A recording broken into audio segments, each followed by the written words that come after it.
Bom dia, boa tarde, boa noite.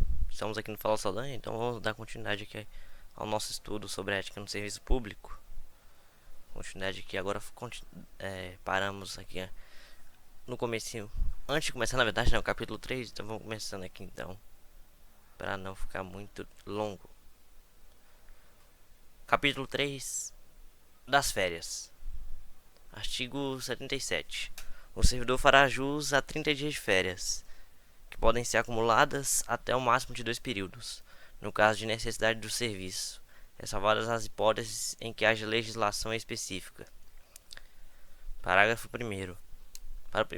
Para o primeiro período aquisitivo de férias serão exigidos 12 meses de exercício. Parágrafo 2º. É vedado levar a conta de férias qualquer falta ao serviço. Parágrafo 3º. As férias poderão ser parceladas em até 3 etapas, desde que assim requeridas pelo servidor, e no interesse da administração pública. Artigo 78.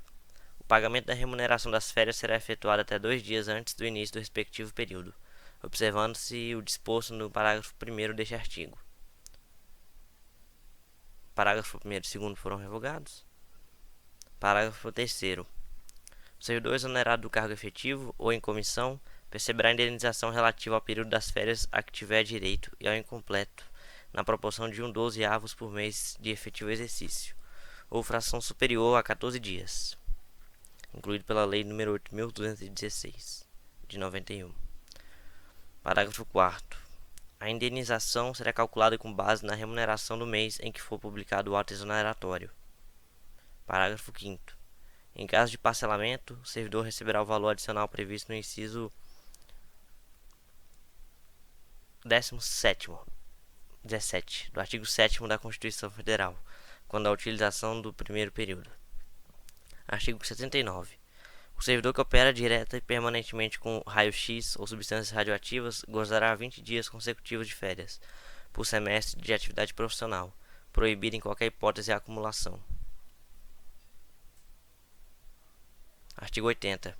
As férias somente poderão ser interrompidas por motivo de calamidade pública, comoção interna, convocação para júri, serviço militar ou eleitoral, ou por necessidade do serviço declarada pela autoridade máxima do órgão ou entidade. Parágrafo único. O restante do período interrompido será gozado de uma só vez, observado o disposto no artigo 77. Indo aqui agora para o capítulo 4 das licenças. Seção 1. Disposições gerais. Artigo 81. Conceder-se-á ao servidor licença por motivo de doença em pessoa da família, por motivo de afastamento do cônjuge ou companheiro, para o serviço militar, para atividade política, para capacitação, para tratar de interesses particulares, para desempenho de mandado classista. Parágrafo 1º.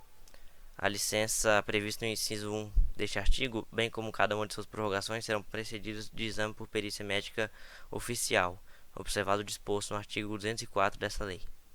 Parágrafo 2º foi revogado. Parágrafo 3º. É vedado o exercício de atividade remunerada durante o período da licença previsto no inciso 1 deste artigo. Artigo 82.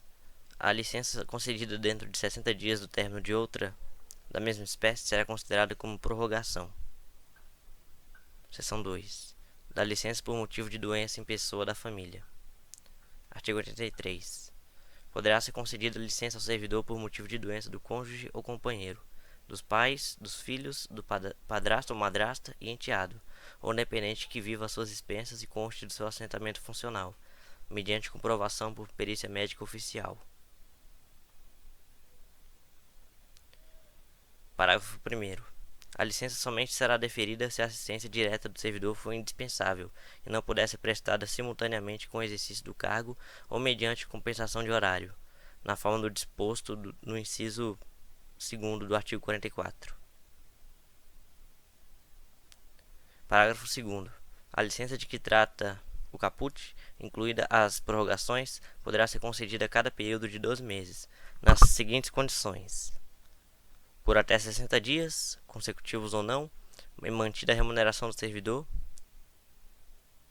e por até 90 dias, consecutivos ou não, sem remuneração. Parágrafo 3º. O início do interstício de 12 meses será contado a partir da data do deferimento da primeira licença concedida. Parágrafo 4º. A soma das licenças remuneradas e das licenças não remuneradas, incluídas as respectivas prorrogações, concedidas em um mesmo período de 12 meses, observado o disposto no parágrafo 3º, não poderá ultrapassar os limites estabelecidos nos incisos 1 e 2 do parágrafo 2º. Seção 3. Da licença por motivo de afastamento do cônjuge. Artigo 84. Poderá ser concedida licença ao servidor para acompanhar cônjuge ou companheiro que foi deslocado para outro ponto do território nacional, para o exterior ou para o exercício de mandato eletivo dos poderes executivo e legislativo. Parágrafo 1º. A licença será por prazo indeterminado e sem remuneração. Parágrafo 2º. No deslocamento do servidor cujo cônjuge ou companheiro também seja servidor público, civil ou militar, de qualquer dos poderes da União, dos Estados, do Distrito Federal e dos municípios, poderá haver exercício provisório em órgão ou entidade da administração federal direta, autárquica ou fundacional, desde que para o exercício de atividade compatível com seu cargo. Seção 4. Da licença para serviço militar. Artigo 85. Ao servidor convocado para o serviço militar, será concedida licença na forma e condições previstas na legislação específica. Parágrafo único. Concluído o serviço militar, o servidor terá até 30 dias sem remuneração para reassumir o exercício do cargo. Seção 5. Da licença para atividade política. Artigo 86.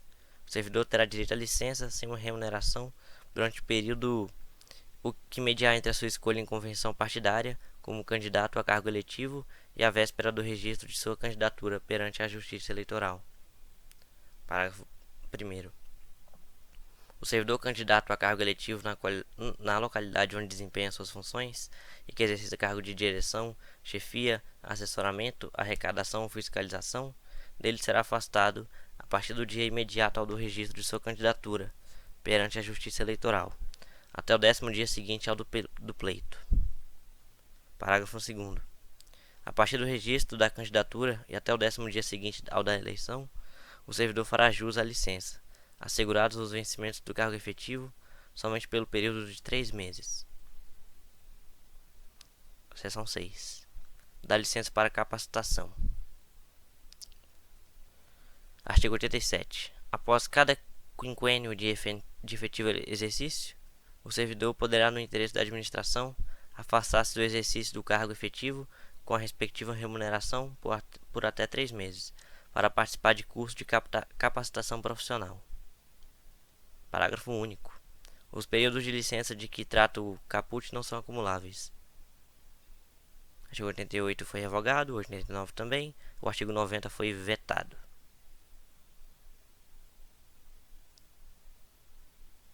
Seção 7. Da licença para tratar de interesses particulares. Artigo 91. A critério da administração, poderão ser concedidas ao servidor ocupante de cargo efetivo, desde que não esteja em estágio probatório, licenças para o trato de assuntos particulares pelo prazo de até 3 anos consecutivos, sem remuneração. Parágrafo único. A licença poderá ser interrompida, a qualquer momento, a pedido do servidor ou no interesse do serviço. Seção 8. Da licença para o desempenho de mandato classista. Artigo 92. É assegurado ao servidor o direito à licença sem remuneração para o desempenho de mandato em confederação, federação, associação de classe de âmbito nacional, sindicato representativo da categoria ou entidade fiscalizadora da profissão, ou ainda para participar da gerência ou administração em sociedade cooperativa constituída por servidores públicos, para prestar serviços a seus membros, observado o disposto na linha C e do inciso 8 do artigo 102 desta lei, conforme disposto em regulamento e observados os seguintes limites: para entidades com até 5.000 associados, 2 servidores; para entidades com 5.001 a 30.000 associados, 4 servidores; para entidades com mais de 30.000 associados, 8 servidores. Parágrafo 1º. Somente poderão ser licenciados os servidores eleitos para cargos de direção ou de representação nas referidas entidades, desde que cadastradas no órgão competente. Parágrafo 2º. A licença terá duração igual à do mandato, podendo ser renovada no caso de reeleição. Vou finalizar aqui essa parte para não ficar muito extensa.